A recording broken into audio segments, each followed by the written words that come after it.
Kita berdoa ya. Terima kasih Bapak, kami bersyukur pagi ini boleh bimbingan untuk jemput dan Tiana. Tuhan berkati perbincangan kami sehingga kami boleh semakin bersemangat menyelesaikan tugas ini. Demi Kristus kami berdoa. Amin. Ya, saya akan mulai dengan Junhut. Ini skripsinya mengenai Paulus sebagai bapak rohani.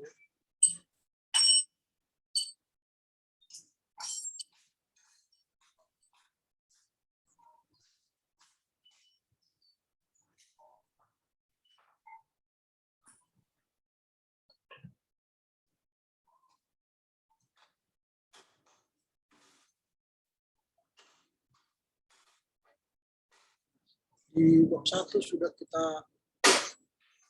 bahas kemarin sama bab 2 soal definisi, lalu kita masuk ke bab 3. Bab 3 ini membahas pengantar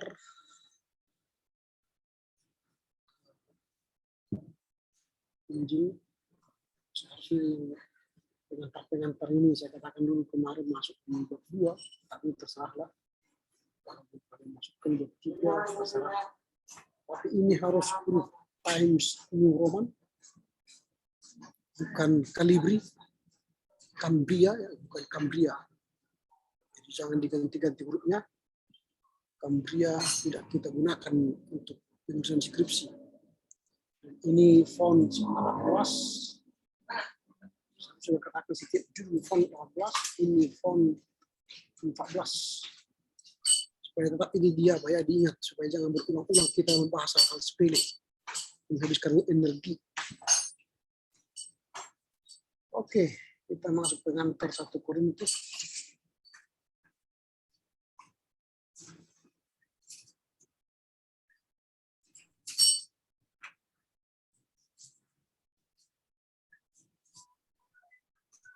Nah, ini jalan kaki nomor 2.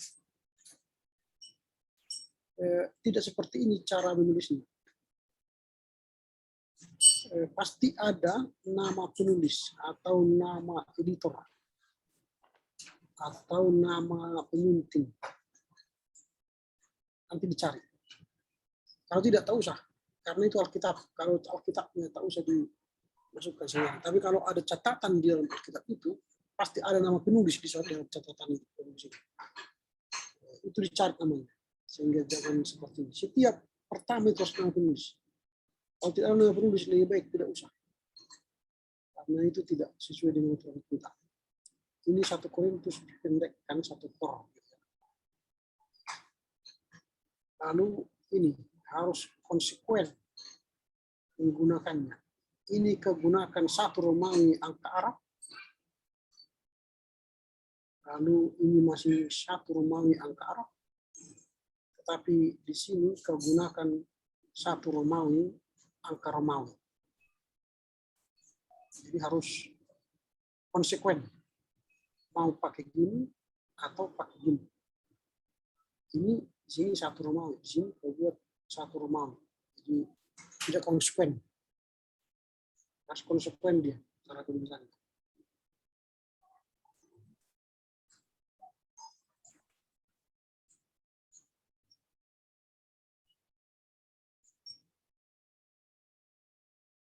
Ini sudah kegunakan ini juga Bruce Williams Kenneth itu The Talk Bible. Kalau sudah digunakan tidak usah diulang-ulang. Ya. Lebih baik survei, bukan yang nomor 7. Talk through the Bible.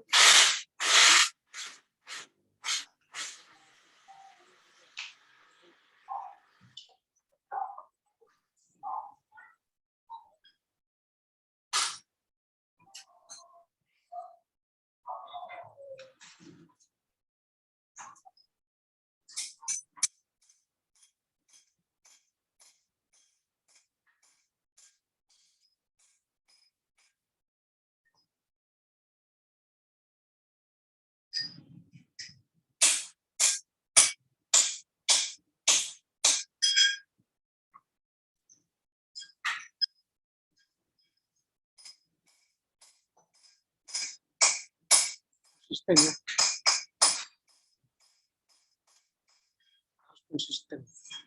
Ini 1 Korintus, di sini 1 apa? Jelasnya.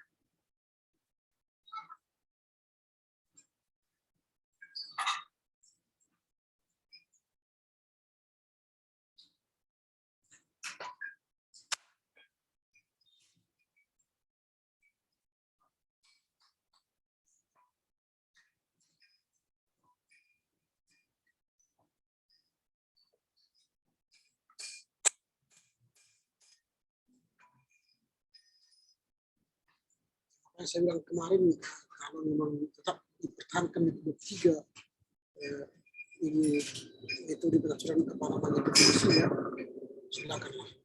Karena sebenarnya ini sudah di bab 2 dan di bab 3.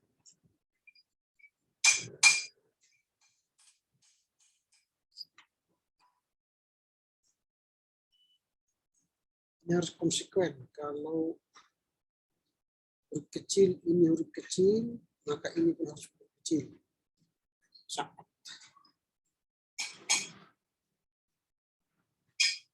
Oh, saat itu kependekannya. Saat Indonesia kelimpa. Oh, tahu saya. Karena ini kependekan.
Jadi kalau menulis itu jangan sebuah huruf besar, tidak ada gunanya. Itu kan tidak perlu huruf besar ini. Ya.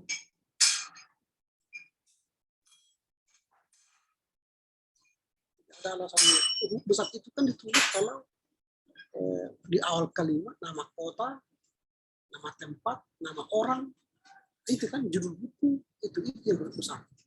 Eksegesi kanonikal itu bukan judul buku, bukan nama orang, bukan nama tempat. Jadi nggak usah dibuat huruf besar.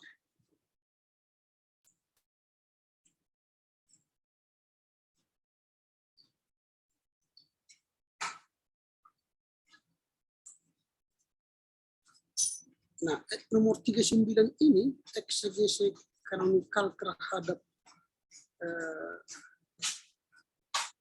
Korintus 4. Padahal di sini nggak ada kebuat langkah-langkahnya. Ini kan seharusnya ada langkah-langkah. Ini belum ada langkah-langkah. Kemarin kan sudah saya jelaskan. Seharusnya di sini tambah 1 poin. Langkah-langkah. Sebelum memilih alasan itu. Sini 1 poin langkah-langkah. Di eksegesi kanonikal. Nah, dari sinilah nanti masuk ke poin ini. Apa langkah-langkahnya? Apakah langsung pertama si Cineben langkah kanonikal? Atau ada langkah lain? Jangan-jangan sama dengan historis. Jangan-jangan sama ini dengan langkah tafsiran lain. Jadi saya tidak lihat apa langkah-langkahnya. Kalau tidak ada langkah-langkahnya, jadi apa gunanya menggunakan metode kanonikal kalau tidak ada langkah-langkahnya? Kita harus mengikuti langkah-langkah itu. Apa langkah-langkah metode kanonikal? Kayak misalnya kita mau pergi siapa? Parapat. Itu kan area jalur yang harus kita lalui.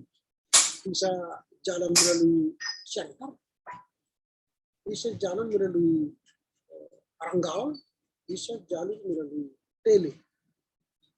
Kalau kita misalnya mau ke Parapat atau kita ke Samosir, tentu beda langkahnya. Kalau kita pilih langkah kanonical, pasti beda dengan langkah historis kritis, langkah tafsir ayat, tafsir naratif, narasi, tafsir kasus beda. Jadi ada langkah-langkah yang harus kita. Jadi kalau saya menyesuaikan apa yang kita buat metodenya kanonical, historical dan sebagainya, nanti tambah lagi. Apakah sesuai dengan itu ini saya kurang tahu. Ini kan ini seharusnya ini.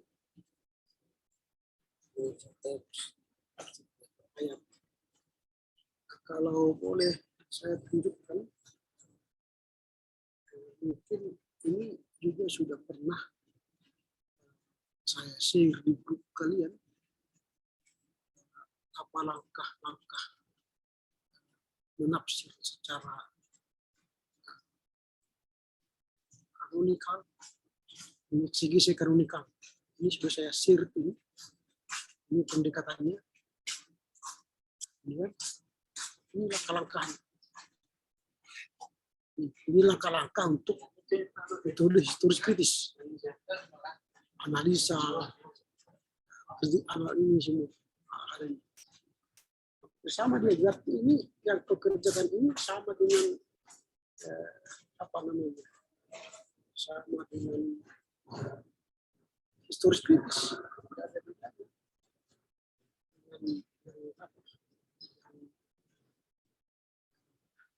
Apakah saya bisa dilihat apa yang saya share? Ini ya. Sebentar. Tidak kenyawaan.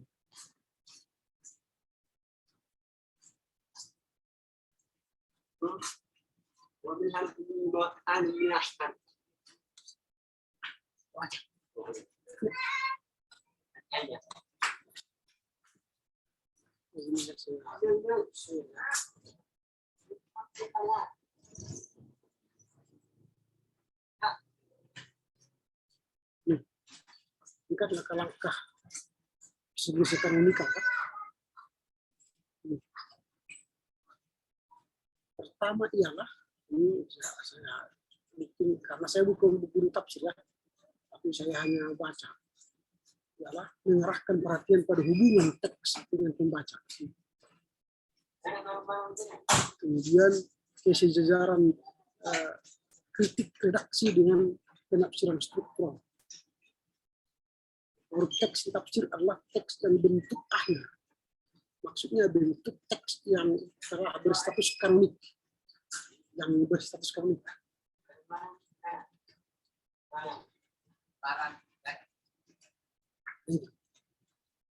Ini semua langkah ini. Baru penafsiran tidak memperdulikan hal-hal yang menjadi perhatian khusus. Pendekatan kritik historis yakni bentuk prakronik atau bentuk ilmu.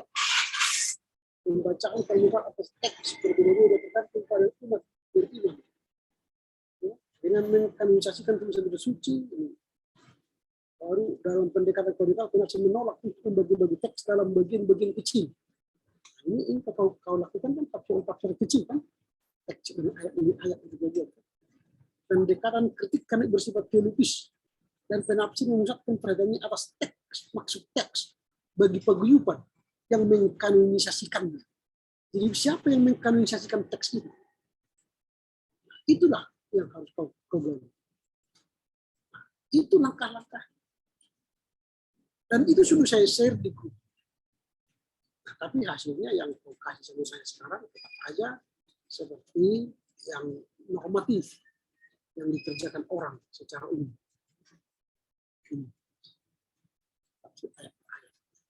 Saya kurang tahu kalau bikin satu musik wujud ini ya, tapi dia juga nggak tahu apa tafsir. Kan ini ya, saya hanya baca buku lalu temukan itu langkah-langkah. Nah, kalau kamu pilih terus seperti ini, terserah. Saya sudah sampaikan kebenaran, tidak mau kerjakan apa-apa. Oke, ini kan tafsiran sehingga tidak ada kelihatan di sini kanonikalnya. Yang kau lakukan ini hanyalah cicing leben, perbedaan politik, tafsir ayat per ayat, analisis teks ini kan. Ini ayat politik. Ini historis di sini. Kita kerjakan. Oke, apalah. Ini waktunya ini tinggal 2 bulan lagi. Oh, ini karya akhir ini kan. Kan ayat per ayat ini. Tafsiran ayat per ayat, bukan tafsiran kanonikal ini. Ayat 16, itu ayat 17 gitu kan. Habis itu ayat 18, ayat 19 baru di bawah pasti Skopus. Kalau saya terus cepat ini pasti video di bawah ini Skopus. Ini Skopus itu berbeda dengan skripsi ini kan. Enggak ada Skopus. Nah ini kau bahas lagi tema-tema teologi surat 1-4. Tidak ada gunanya ini. Karena yang kau bahas kanonnya, bukan teologi ini. Yang kau bahas kanon. Kanon yang membahas Paulus sebagai bapak rohani. Siapa yang mengkanonkan bapak rohani itu Paulus? Yang mengkanonkan itu siapa? Mungkin yang mengkanonkan itu si Timotius atau si Filemon atau si Titus. Dia yang mengkanonkan atau gereja mula-mula yang mengkanonkan Paulus itu sebagai bapak rohani. Lalu tafsirlah mengapa mereka mengkanonkan Paulus sebagai bapak rohani. Lalu apa hubungannya dengan tema-tema teologi? Tidak ada hubungan. Ini tafsirmu kanon, bukan teologi. Kecuali kau buat judulnya suatu pendekatan teologis terhadap bapak rohani, cocok lah ini. Tapi kalau judulmu kanon, ya kanon lah kau bahas. Janganlah dari kanon. Ini kanon, ini tema-tema. Ini apa ini tema-tema? Tidak ada kaitannya dengan skripsi. Dan ini sudah habis. Mana kanonnya? Mana? Mana kanonnya? Jadi, mana kanonnya? Apa yang menjadi kanon dalam bapak rohani ini? Silakan. Ada. Buka apa ini? Iya, Pak. Mana Kalau kanonnya?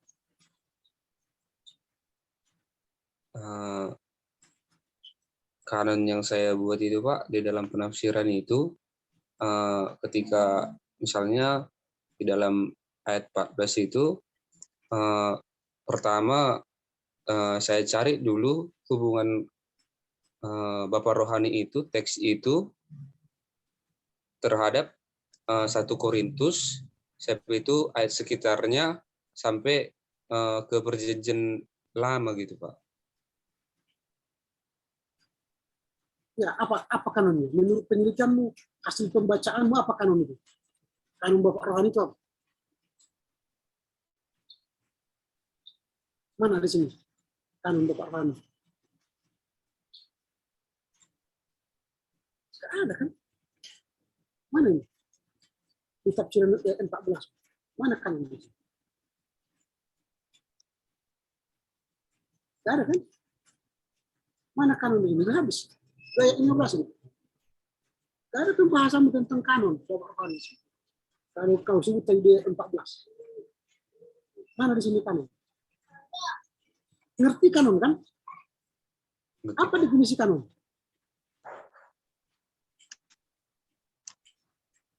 Apa definisi kanon? Apa definisinya ini? Kanonikal itu, Pak, dia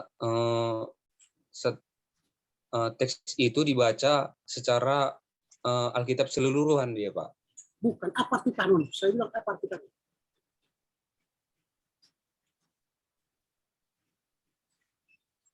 Nah, kau sendiri aja tidak ngerti kanon. Tapi sudahlah kau buat tafsiranmu kanonikal. Apa arti kanon? Kanon itu artinya Alkitab kita ini disebut kanon. Mengapa disebut Alkitab kita kanon? Kalau secara harafiah Pak, kanon itu artinya alat pengukur. Jadi Alkitab itu mulai dari Perjanjian Lama sampai Perjanjian Baru ditetapkan ataupun dikanonkan menjadi Alkitab yang sah gitu Pak. Itu Alkitab. Sekarang dikanonkanlah Bapak Rohani. Sekarang ini apa? Ini skripsimu. Di mana dikanonkan ini?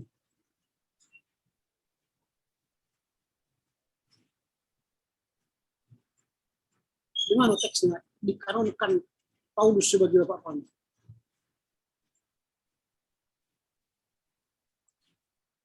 Tidak kau temukan kan? Karena enggak kau cari ini.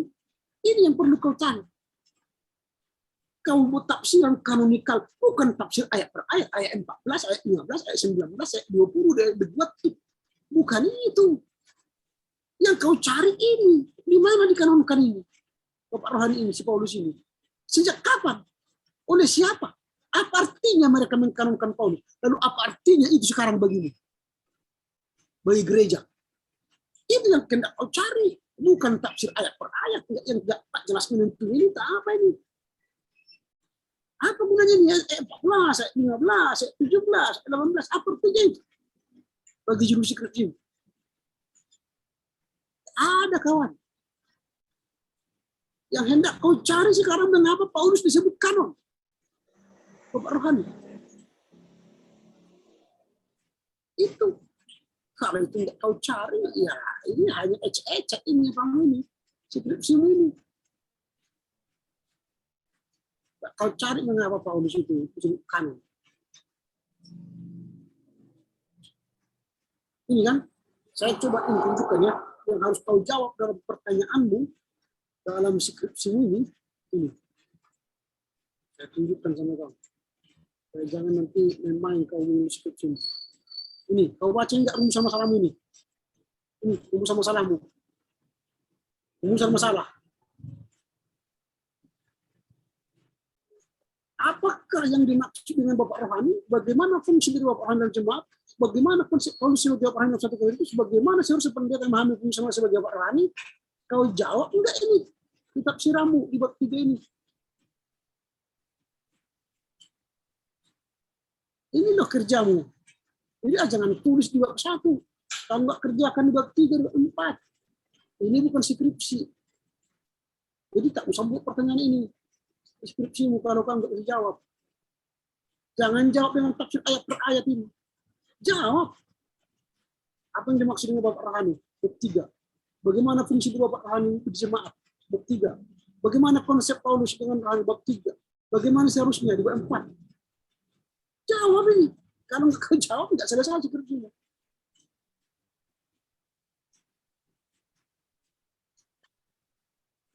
Itu loh Johnny Hood. Jadi ya, jangan salah-salah lulus. Ada pertanyaan lagi? Sehingga bisa kau kerjakan bab ini, bab 3 ini. Atau di mana kau jawab bab 1 ini? Rumusan masalahmu itu, di mana kau jawab? Itu kan Pak, apa yang dimaksud? Tunggu ya Pak, saya dulu bab 1 saya. Enggak, di mana kau jawab itu? Rumusan masalah itu. Bab 3 dan bab 4, Pak. Bab 3-nya di mana kau jawab? Yang dari yang itu. Boleh kerjakan ya. Saya iya, Pak. Daripada capek-capek kita ngomong nanti di sini. Ada tujuannya. Waktumu ini tinggal 1,5 bulan lagi. Kerjakan dengan baik.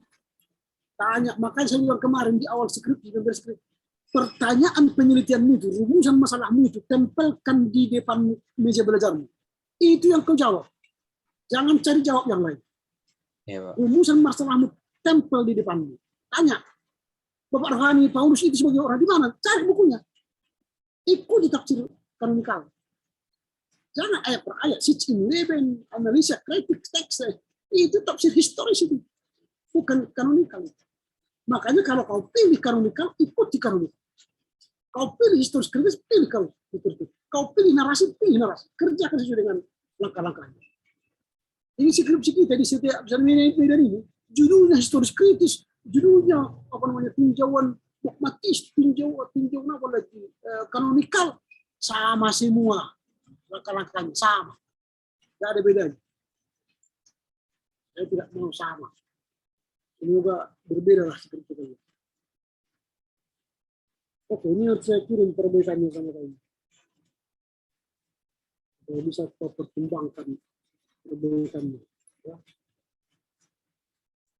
Sebentar.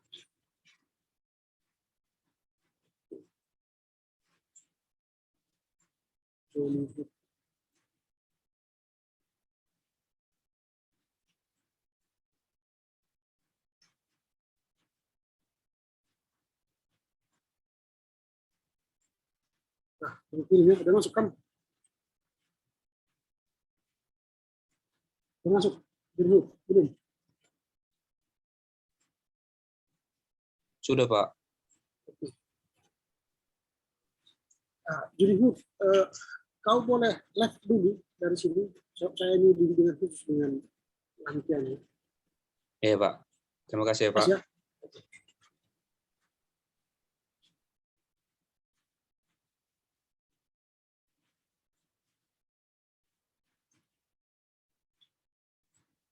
Nah, Lantina, ini khusus kita ini.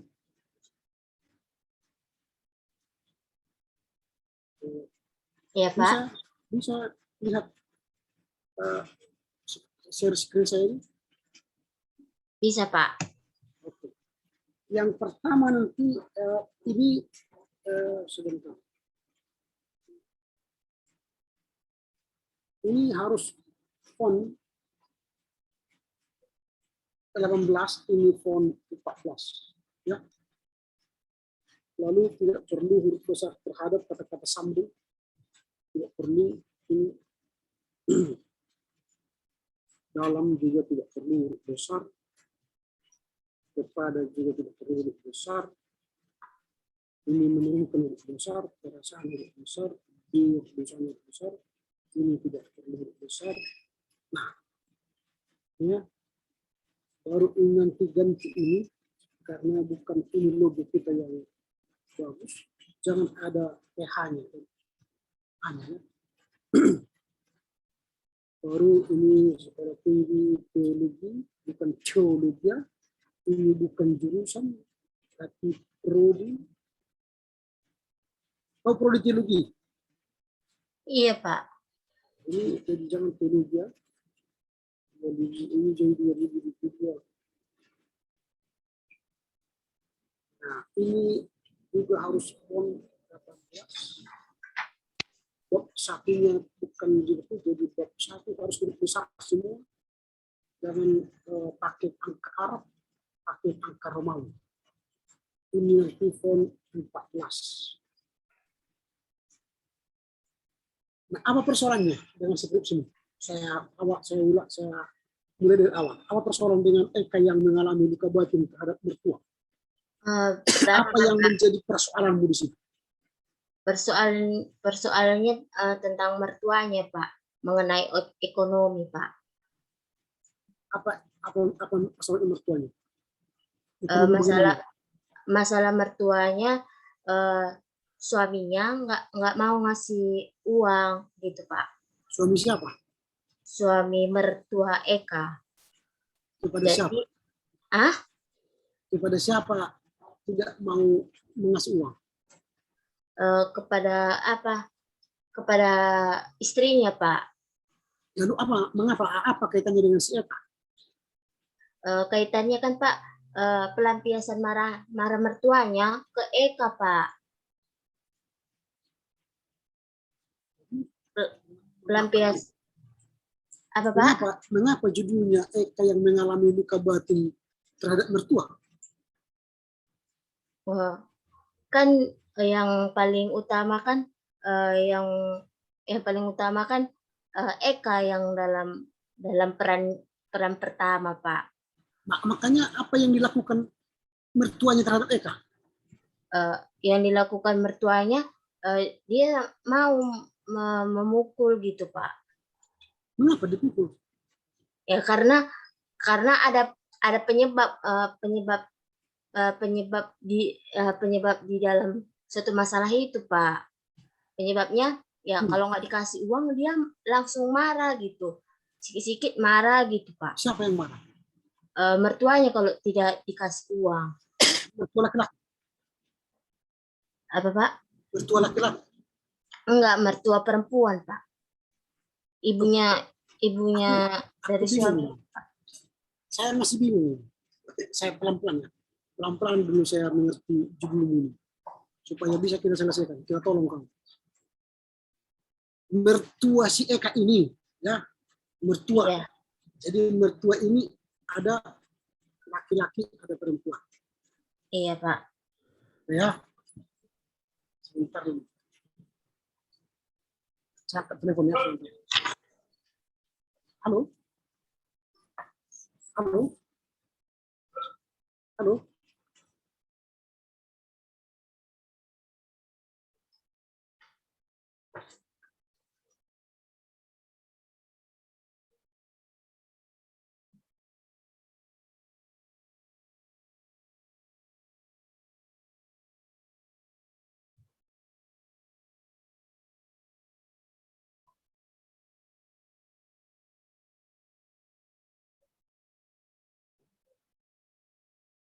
Nah, ini mertuanya ini, ya, laki-laki dan perempuan. Iya. Apa masalahnya dengan si Eka? Masalahnya mertua perempuan sering memarahi Eka, bahkan pelampiasan marah mertuanya kepada Eka Pak. Nah, itu soal pelampiasan terserah. Apa yang menyebabkan mertuanya marah kepada Eka? Apakah ada kesalahan Eka? Enggak ada kesalahannya Pak. Tidak ada kesalahannya.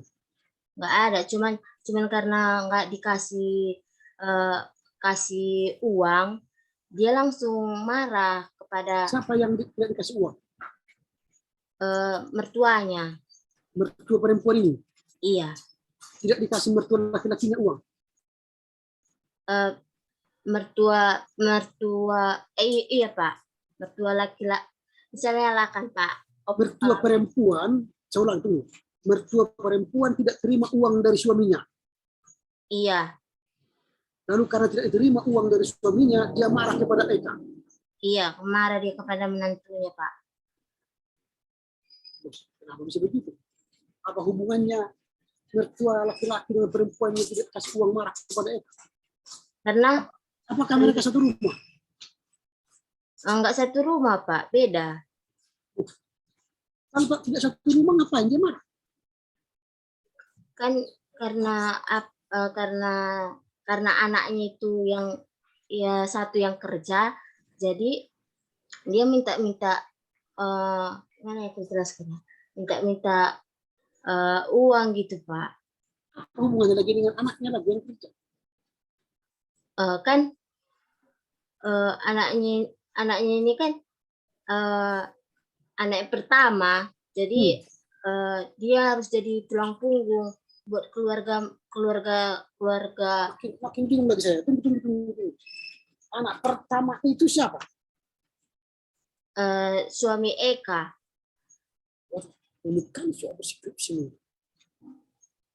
Suami Eka. Iya. Oke. Ini kerja. Iya Pak, kerja. Lalu mertua ini minta uang sama suaminya si Eka. Ya.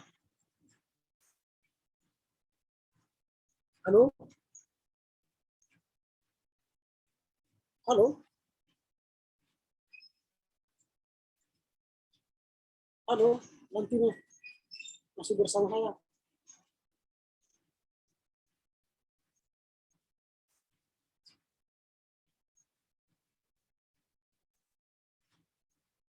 Halo nantinya.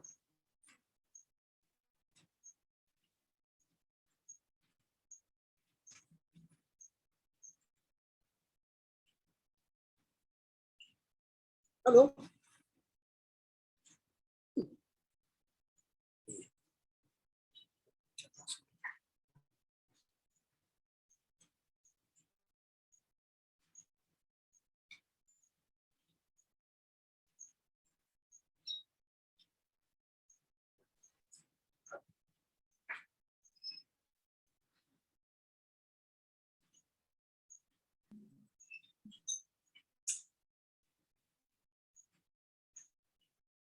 Halo, Iya Pak, Martina, sudah jelas? udah Pak, Sudah kedengaran? udah Pak. Nah, saya ulangi. Apakah mertua perempuan ini, ya Iya, mertua perempuan ini minta uang kepada anaknya? iya Pak. Mertua Terus, perempuan, mertua perempuan inilah yang sering minta uang kepada suami dan kepada anak dan menantunya. tadi kau bilang mertua perempuan ini tidak dikasih uang mertua laki-laki. Nah ya, susah kan aku jelaskan ya Pak. Ya, kamu saja aja sudah menjelaskan. Bagaimana orang yang membacanya mengerti tulisanmu? Itu loh. Kamu harus bisa menjelaskan dengan baik supaya orang tahu. Kalau enggak bisa yang kita kerjakan. Maka saya tanya, apa persoalan dengan ini? Nah, ulangi, jelaskan dulu dari awal. Apa persoalan? Terus saya dengar. Persoalannya kan Pak, Eka memiliki apa perasaan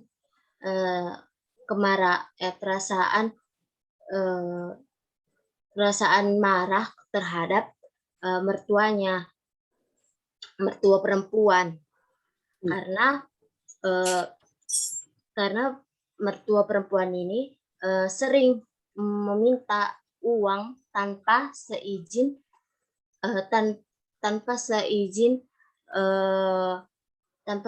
si Eka ini Pak.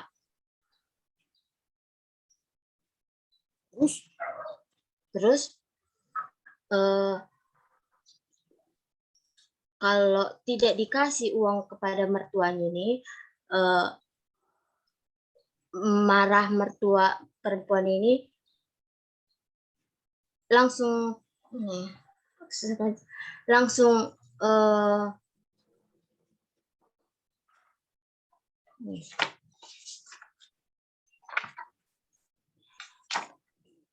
Kau kenal ini siapa?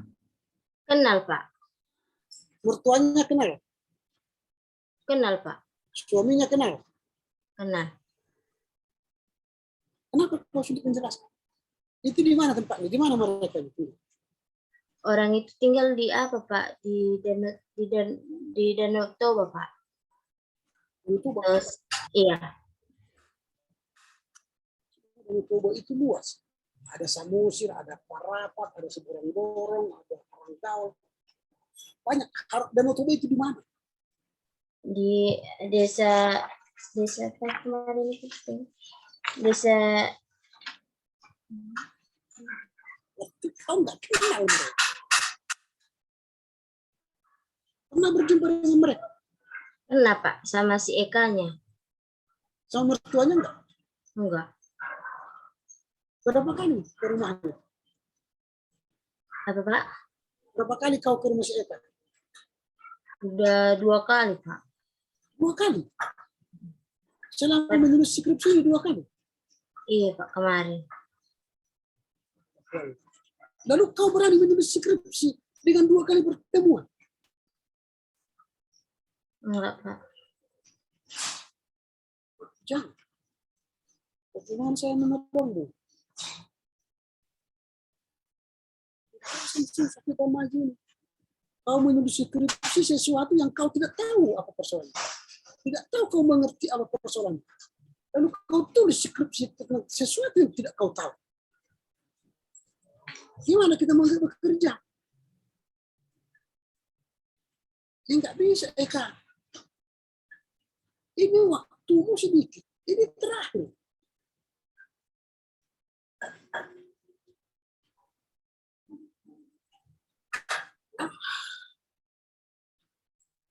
Gimana caranya dulu?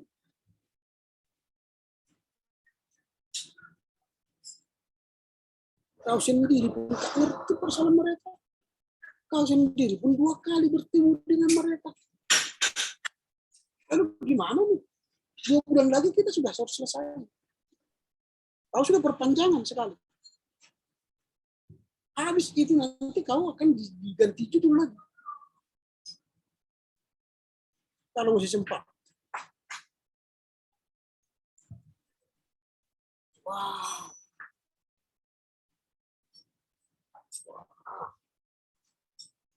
Dari mana kau kenal si Eka? Apa Pak? Dari mana kau kenal si Eka? Dia kerja di rumah sakit Putri sama Mama Pak. Di mana? Kerja di rumah sakit Putri Jo. Terus Kawan dekat Mama. Jadi cerita-cerita gitu Pak. Jadi ku angkat ceritanya, ku angkat cerita persoalannya dari situ Pak. si Eka ini tinggal di mana sekarang? Di daerah apa? Daerah Putrijo Pak. Putrijo. Ya, harusnya kau tahu bicara ini. Suaminya mereka apa? Marga Kau aja nggak kenal suaminya. Si Eka ini baru apa? baru Panjangan Pak. Suaminya Pasar Ibu Pak. Wah.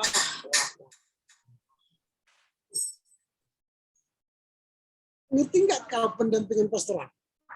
Ngerti Pak. Apa itu pendampingan pastoral? Pendampingan pastoral itu kan Pak yang mengalami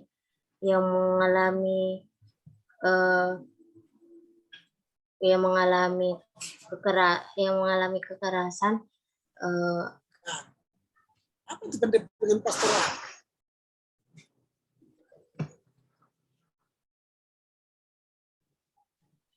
Pendampingan pastoral ya Valentina ialah ketika kamu ini sebagai konselor mendampingi konselimu berkali-kali.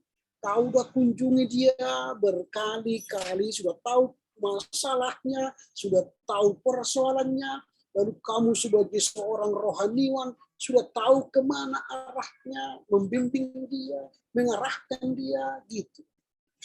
Kalau kau hanya 2 kali bertemu, lalu kau langsung buat skripsi. Gimana caranya?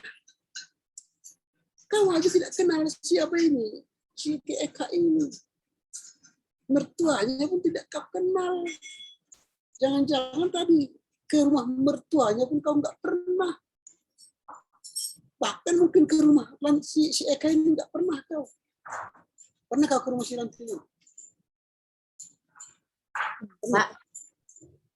Pernah kau pergi ke rumah siapa si Eka ini? Enggak Pak.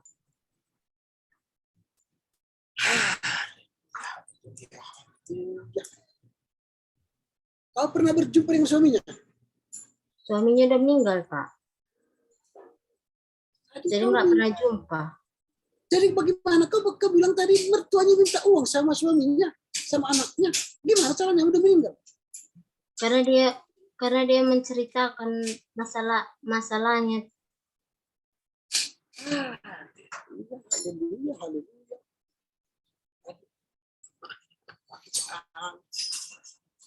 Aduh, aku nggak bisa lah. Nantinya saya angkat tangan lah nantinya. Ya. Saya tidak bisa bicara. Ya, skripsimu kompleks dan kau nggak ngerti persoalannya dan kau tidak tahu apa yang kau tulis. Ya, aku bingung. Aku bingung dengan apa yang sedang terjadi. Karena kau sendiri tidak bingung saya apa yang kau tulis. Itu ya nantinya ya. Sorry saya tidak bisa bantu.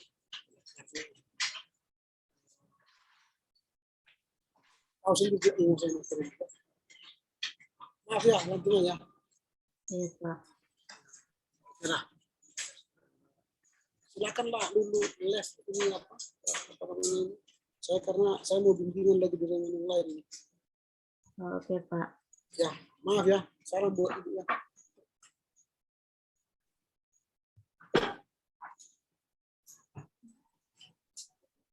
Ya, selamat pagi Kristina.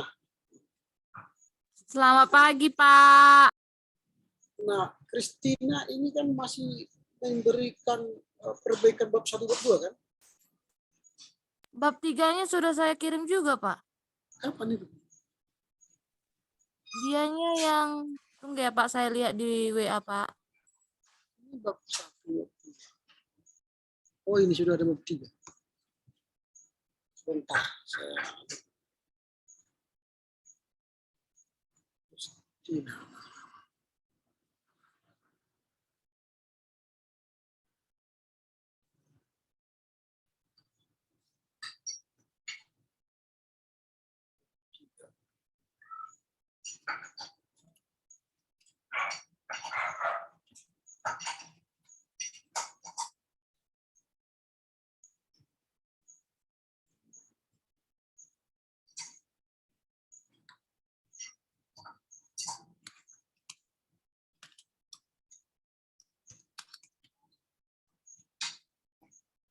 Sebentar ya.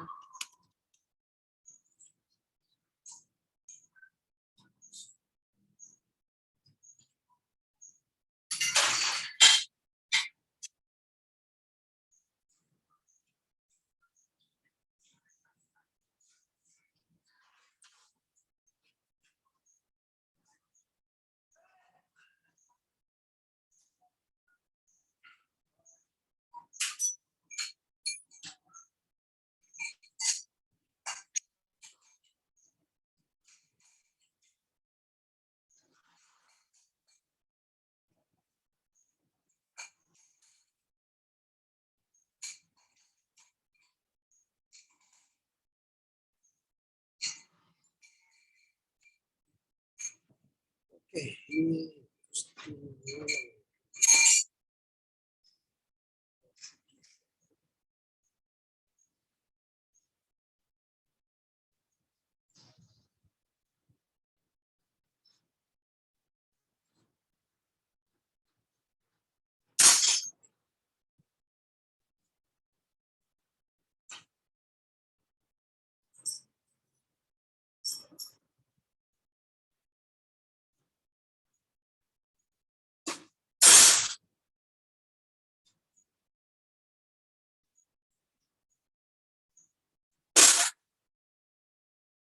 oke.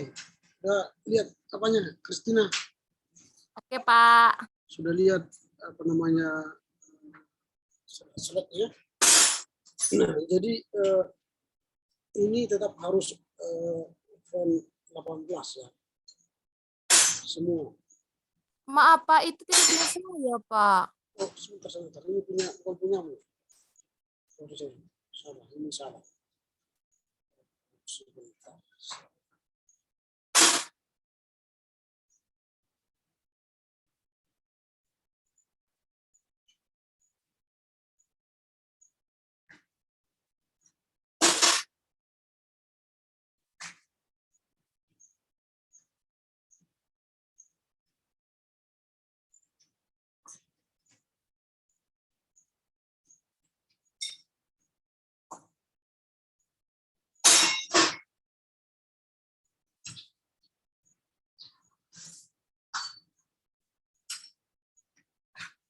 Ini kan? Yang ini. Lalu ini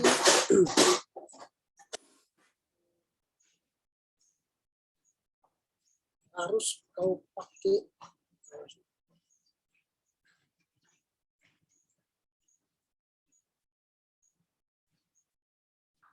ini harus begini. Setiap judul harus lebih besar. Ya. Jangan ada seperti ini. Harus lebih besar semua.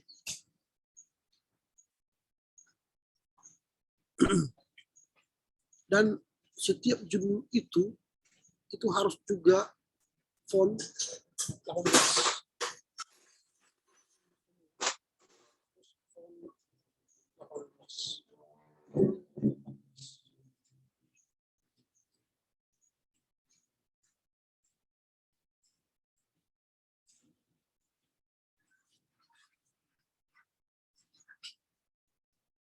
Nah, ini selalu saya katakan ini bukan metode, tapi metodologi.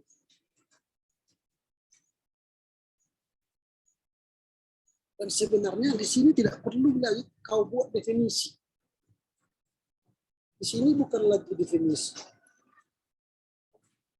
tetapi langsung pilih metodologinya. Apakah kualitatif atau kuantitatif atau campuran. Itu tidak lagi definisi di sini. Pilihlah apa metodologimu. Jelaskan metodologimu apa. Baru lokasi. Ini sudah berkali-kali saya katakan tidak ada apa namanya CP, VT. Lalu ini hurufnya sama dengan ini. Ini Times Roman, ya. Times New Roman.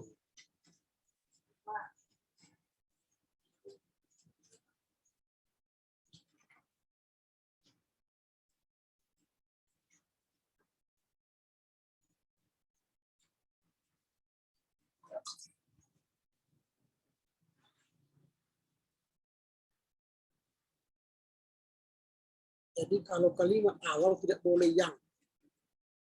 Jadi harus langsung subjek penelitian penulis. Adalah, gitu ya. Ini kenapa besar kecil sih? Kalau menulis itu tidak ada istilah seperti itu. Besar ini kenapa ada besar ini?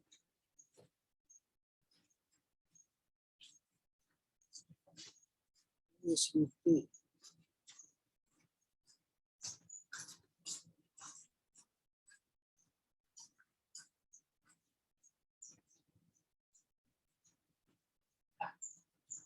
Ini siapa ini? Buat tuh.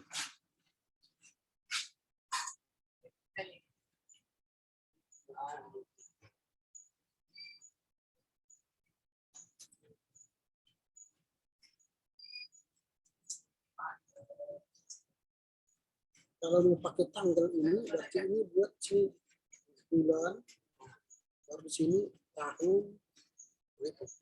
Biar lengkap. Tapi ini nggak digunakan orang. Karena ini sudah tanggal, ini sudah bulan, ini sudah tahun.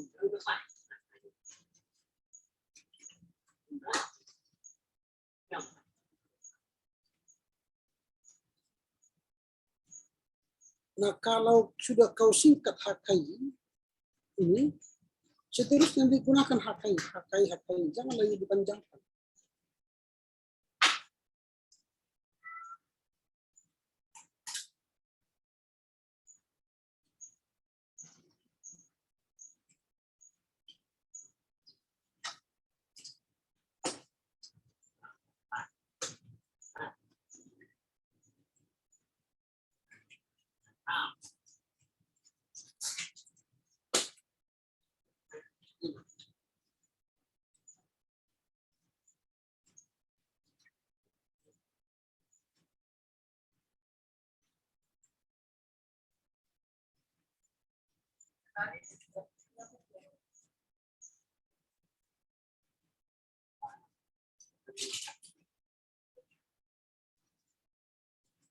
Ini mentahbisan, tapi ini ada calon subtil. Ini tahbisan. Walau mereka belum sentuh. Kalau mereka kan sedang calon, berarti mereka tahbisan. Jadi yang tidak tahbisan itu yang dua.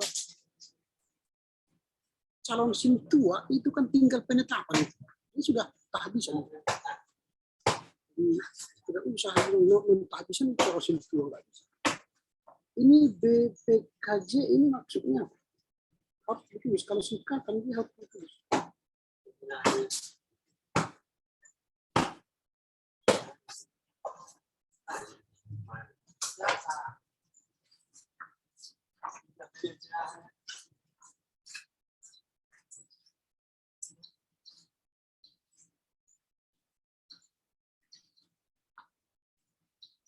Pencarian titik koma seperti petani, berladang, kebun, juga pedagang. Di jemaat ini, jemaat ini,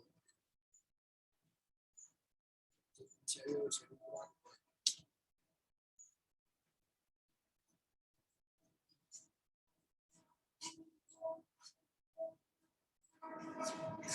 Ini kan membuat persentase. Ini 25 kakak. Kalau persentase kan berarti misalnya ini 25%. Ini 10%. Ini 7%. Buat persentasenya. Kalau jumlah kakaknya tadi berapa? Semua. 42, Pak. 42 kakak. Jadi 252 jiwa. ini kau kan bicara kakak ini tadi. Jadi berapa tadi? 25 kakak kan? 42 orang tadi. 42 kakak, Pak. 42 kakak. Jadi berapa persen itu? Itu 10,5%. Caranya bagaimana supaya kau tahu membuat presentasinya? Ini kakak ini kan dikali 42 per 100. Ini dia jawabannya 10%. Baru kalau ini 10 kakak, ini tadi 10 kali 42 dibagi 100. Jadi 4,2%. Lalu 7 kakak berapa persen? 7 kali 42 100. Sama dengan 2,94%. Jadi yang lainnya apa? Ini kan masih kalau kita jumlah ini 2,94 ditambah 10% ditambah 4,2%, jadi masih 17%. Lalu kalau kita kurang ini 83% lagi di mana? 83% apa pekerjaan mereka? Kristina, apa pekerjaan mereka? Mereka, Pak, yang saya lihat di situ kan, Pak, itu udah ikut serta seluruhnya jemaat yang ada, ikut anak-anaknya, ikut ininya, Pak. Ini kalimat ini, tengok-tengok. Ada pun data persentase pekerjaan HKI simpang rambutan, yaitu persentase. Ini kan kau persentase kan 25 kakak, 10 kakak, 7 kakak. Nah kalau kita persenkan ini, 25 kakak ini, berapa persen itu dari 42 kakak? Ini 10%. 25 kali 42. 10,5%. Baru 10 kakak itu pedagang, itu 4,2%. Lalu 7 kakak, 2,9%. Kalau kita jumlah ini sekarang ya 25 ditambah 10 ditambah 7 itu 42 kakak.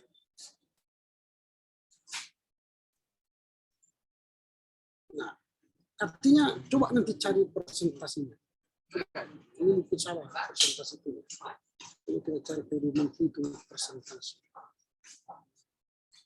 Letak 1, 25.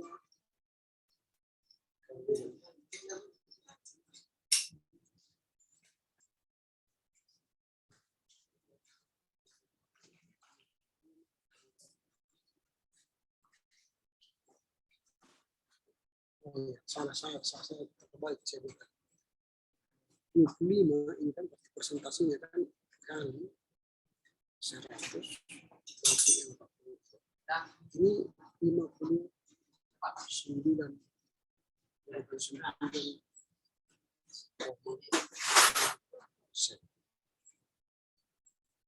kalau 100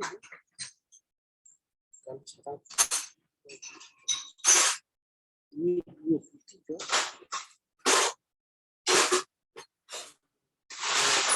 persen.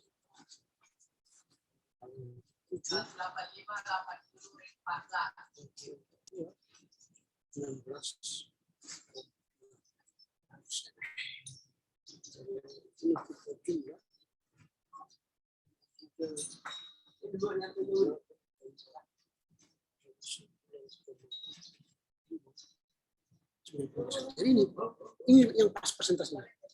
Jadi lebih besar petani 59%. Baru pedagang 23% dan pekerja lainnya 16%. Ini persentasenya. Kalau bicara kalau persentasenya, ini nanti tulis. Bukan ini. Baik, Pak. Ya. Ini kan karena kau buat ini datanya, persentase kau minta. Ini yang kau tulis. Tapi kalau ada pun data pekerjaan HKI, bukan ada presentasinya, inilah 5 kakak, 10 kakak, 7 kakak. Tapi kalau presentasi kau minta, ini jawabannya. Ya. Oke.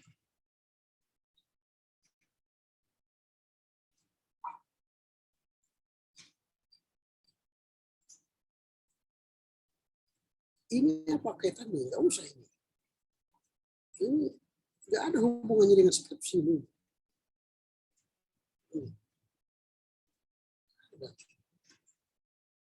Ada gunanya. Habiskan kertas ini. Apa gunanya? Banyak kan sih. Apa? Ini kan judulmu Penatua. Ya, Penatua.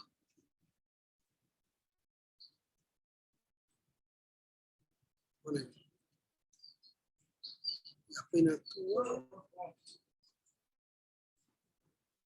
gereja. Itu yang harus kau gembarkan. Ini terlalu banyak ini.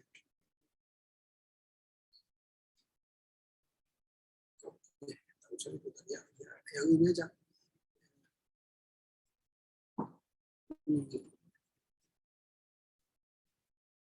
Kalau kau tulis ini pada minggu, tapi tidak usah ini tulis foto-fotonya, rangkaiannya caranya.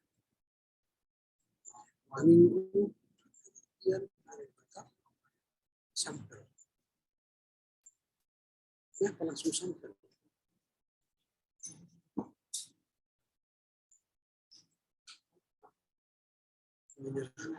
Metode penelitian. Kenapa lagi keluarin sini metode penelitian?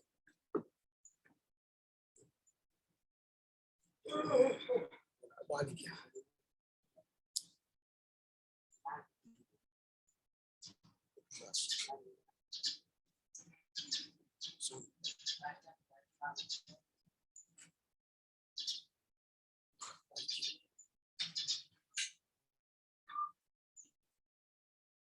Nah, lebih baik ini tidak usah. Menurut saya ini tidak usah. Pengertian metodologi ini ya, tidak usah. Karena nggak ada gunanya sih.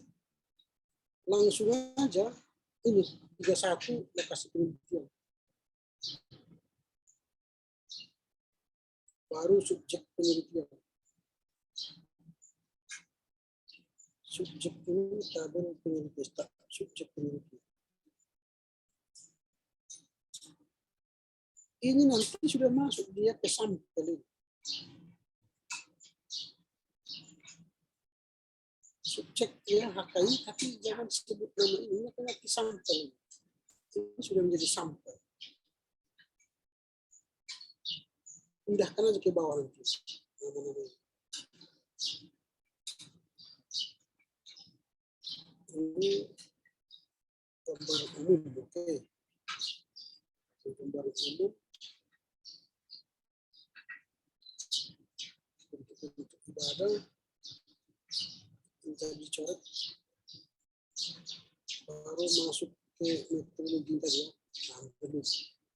Nah, di metodologi ini 351 nanti titik-titik ini semua nggak usah ya, di akhir-akhir ini nggak usah, 351 di sini buatlah, sebutkanlah metodologi penelitianmu.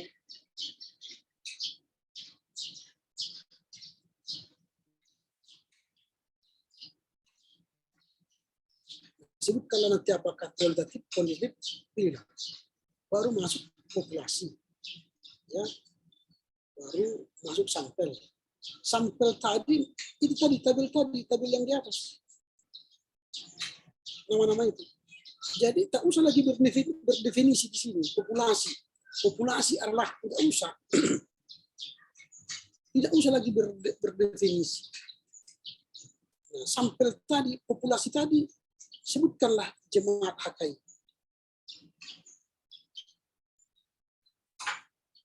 Berapa dia ini? Dari 42 KKI tadi, berapa jiwa? Kan berapa jiwa? Lalu berapa orang yang kau akan jadikan populasi? Atau enggak? Ya, hanya itu populasi, ya. Jumlah KKI semua. Baru nanti di sini sampel berapa orang? Apa namanya, sampelnya. Jadi tak usah lagi berdefinisi menurut ini sampel, tak usah, kerjakan aja definisi ini. Kan sampel adalah sebagian wakil populasi yang diteliti ini. Dari populasi ini tadi kan populasi adalah objek atau individu yang sedang dikaji. Semua jemaah HKI. Lalu di sini dari sekian orang itu berapa orang yang kau teliti ini. Itu yang perlu sini. Itu tadi yang disebut tabel tadi yang di atas tadi berapa orang itu. Itu sudah masukkan di sini. Tak usah lagi berdefinisi. Sampel Allah bukan sampel itu kerjakan langsung. Ya, alat pengumpulan data. Berarti metodologi bukan kuantitatif. Karena ada angka. Pasti kuantitatif yang kau pilih. Nanti di sini pilih metodologinya. Di sini ialah kuantitatif. Jelaskanlah apa itu kuantitatif, ya kan? Karena di sini sudah pilih alat pengumpulan data angket, oke. Karena itu sudah alat dari kuantitatif. Nah, angket ini tak usah lagi kau jelaskan apa itu angket. Nah, jelaskanlah di sini nanti angket yang kau sebar, angket yang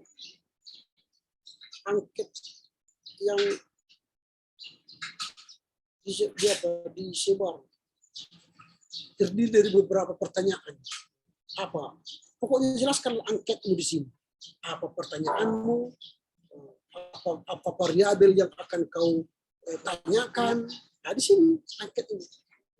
Jangan lagi berdefinisi ini angket adalah enggak. Ini enggak perlu definisi ini.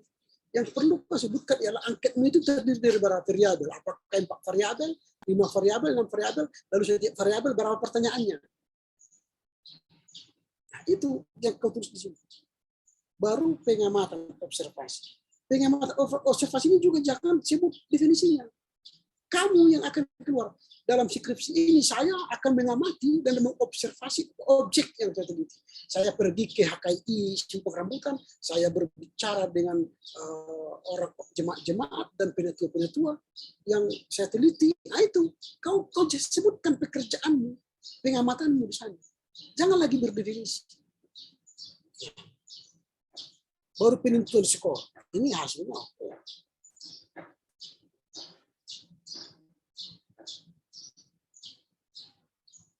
habis. Lalu, oke, ini sudah jelas. Jadi begitu ya. Ada pertanyaan? Berarti Pak yang di dalam observasi itu berarti penjelasan kita selama kita ini Pak. Iya. Ngapain lagi kau berdefinisi di situ? Gak perlu berdefinisi. Saya pergi ke sana mengobservasi, menjumpai jemaat, menjumpai penatua, menjumpai pengurus jemaat, lalu melihat bagaimana keadaan penatua di sana. Saya ikut sermon, saya ikut melihat keadaan jemaat itu, atau sering juga melihat keadaan penatua di lapangan yang tidak sering begini-begini. Amati hasil pengamatanmu di sana. Bagaimana kau pergi mengamati, mengobservasi penelitianmu. Gitu ya. Jadi jangan definisi lagi. Definisi itu ya penulis buku, kalau seseorang peneliti hendak melakukan observasi, beginilah dia kerjakan bla bla bla bla. Nah sekarang kau meneliti kan? Apa yang kau kerjakan? Tuliskan itu. Gitu. Ngerti ya, Kristina ya? Ngerti Pak. Sama sampelkan juga gitu. Populasi juga gitu. Jangan lagi berdefinisi tentang populasi. Populasi, iyalah. Populasi yang saya teliti di sini adalah jemaat HKI sungguhnya terdiri dari 42 kakak, sekian ribu jiwa. Dan populasi itu tersebar di beberapa daerah. Ada yang tinggal sekitar 5 km dari gereja, ada yang di sekitar gereja, ada yang di mana. Jelaskanlah populasi itu di mana. Dan baru jelaskan populasi penatua itu, di mana tinggalnya. Dan profesi penatua itu apa? Tukang tambal ban, tukang tarik beca, atau tukang sawit, atau punya kebun, dan sebagainya. Jelaskan populasimu itu. Khusus penatua tadi. Baru di sampel itu, pilihlah dari sekian ribu orang itu berapa orang. Dalam penelitian saya ini, saya sebar angket kepada sekian orang. Ingat, angket itu begini. Tadi ada 42 kakak. Jadi hati-hati karena ini ini kuantitatif. Jadi harus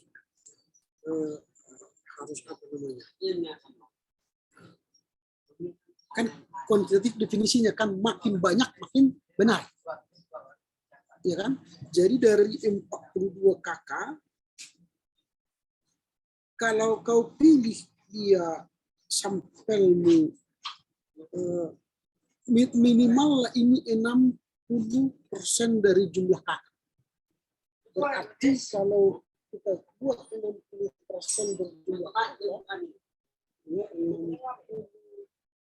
122, berarti harus ada 60%.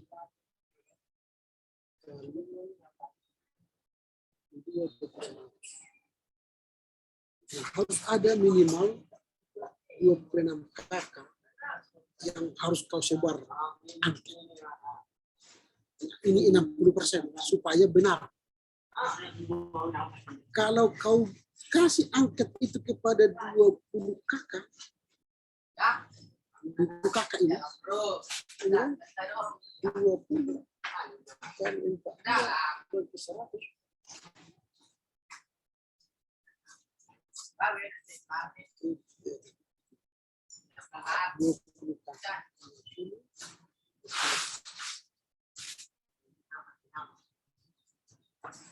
Itu kan masih 8%.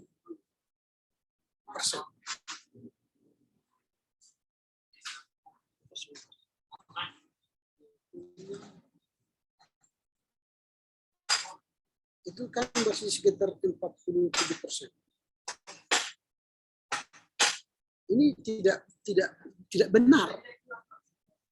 Jadi kalau 47%, berarti kan ini 47%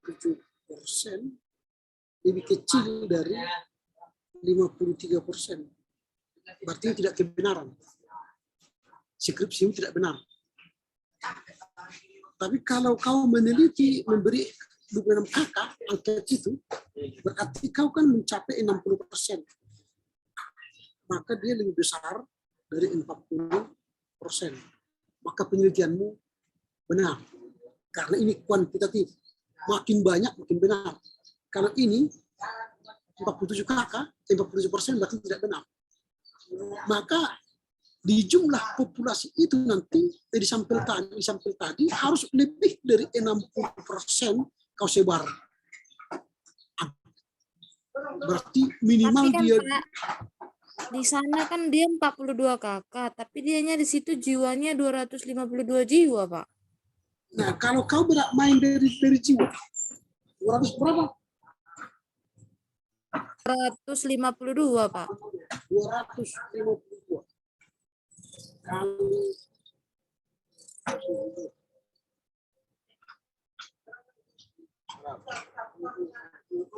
berarti kalau kau berarti dari 252 orang. 252 orang.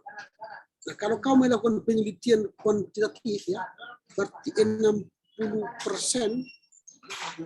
dari sini ini harus ada 152 orang kau sebar angket.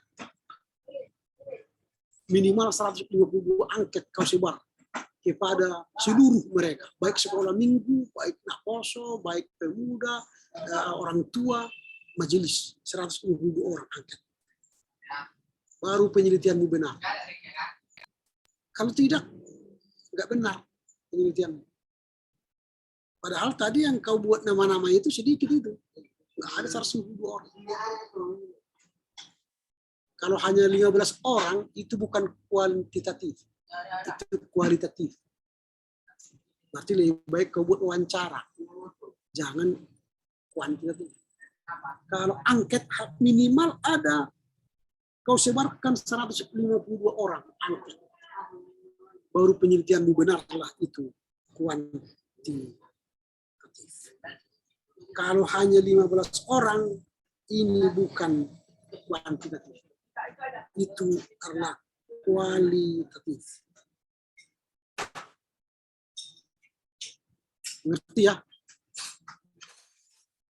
Jadi hati-hati di dalam menyebut ini nanti sampel ini.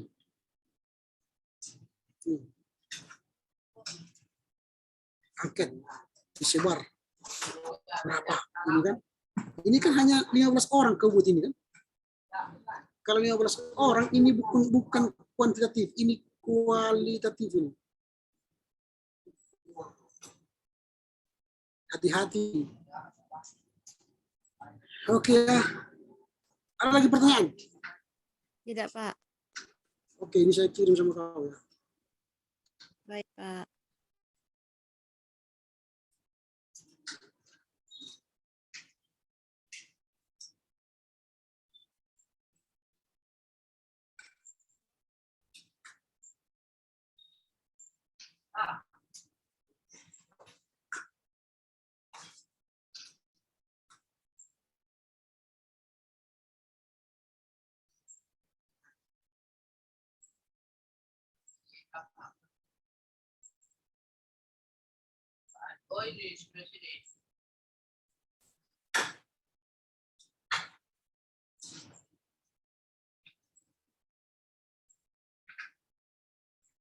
Oke, udah kirim, udah sampai.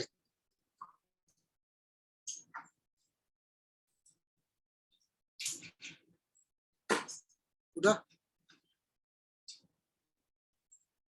Oke, baiklah kalau begitu kita tutuplah perkuliahan kita, bimbingan kita hari ini, kita berdoa. Terima kasih Bapak, kami bersyukur karena bimbingan hari ini boleh berjalan dengan baik. Berkatilah mereka yang menyusun skripsi supaya bisa selesai dengan baik. Terpujilah Engkau Bapa demi Kristus Yesus. Amin. Baik, selamat siang ya. Selamat siang, Pak.